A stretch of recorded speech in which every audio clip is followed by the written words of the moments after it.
Cheers, guys! English Rabisco here, and we are seeing a new kind of celebrity wrought upon this earth, the social media influencer. As social media grows, this kind of occupation is becoming increasingly popular among the youth, as it's said that 1 in 4 Gen Zers want to become influencers when they grow up. And what's not to like? They're everything that we want to be and everything we should be.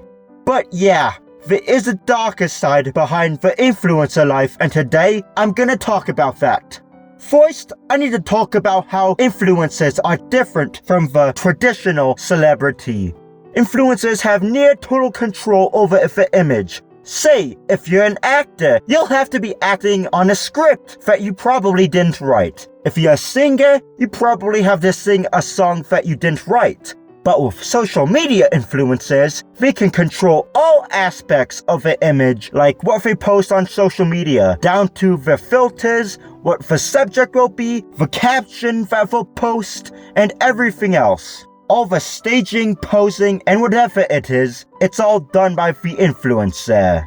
And now, let's talk about the darker side of influencers. First of all, with sponsorships, they can collaborate with unethical companies, and they can start to lose the self of their principles and their morality, and that all starts to fall. They can do anything to get more money. Like, for example, they can promote companies that are, like I said, unethical. Like, they use child labor in poor countries, or exploit resources, or are environmentally unfriendly.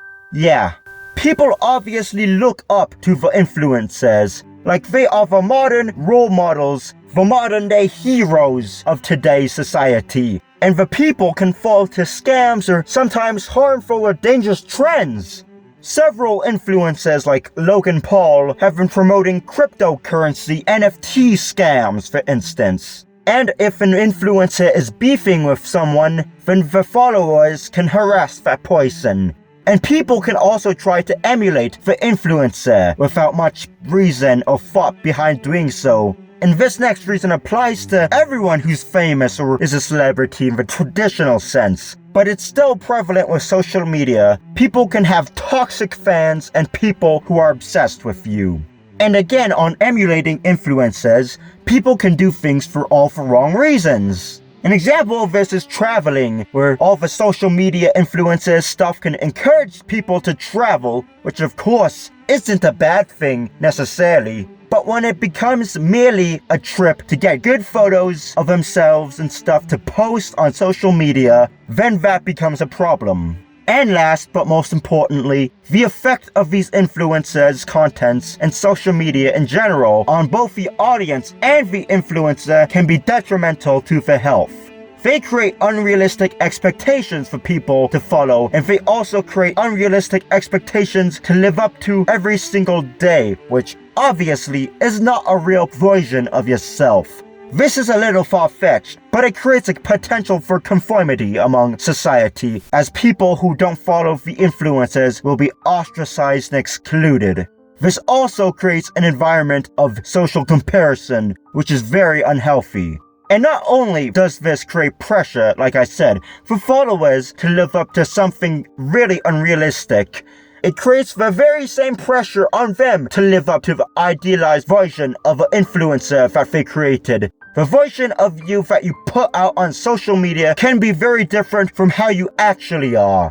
Because we show the best versions of ourselves on social media, always having fun, hanging out with friends, doing cool things, partying, going new places, all that kind of stuff. There are lots of bad things in our lives, sometimes where we struggle, where that's not on social media. So yeah, it's not how we are in our everyday lives. And when we try to become that perfect person as portrayed in social media, our well-being can be harmed. Like, if people are trying to look more fit according to how they should be on social media, then they could develop eating disorders like anorexia. And going back to the point of social comparison, this all can be really bad for mental health, and it lowers self-esteem. Because it's impossible to live up to this idealized version, like I said, of an influencer that they put out on social media. It's just impossible, and when someone's unable to do that, then it can harm the way they think about themselves, think that they're inadequate, not enough.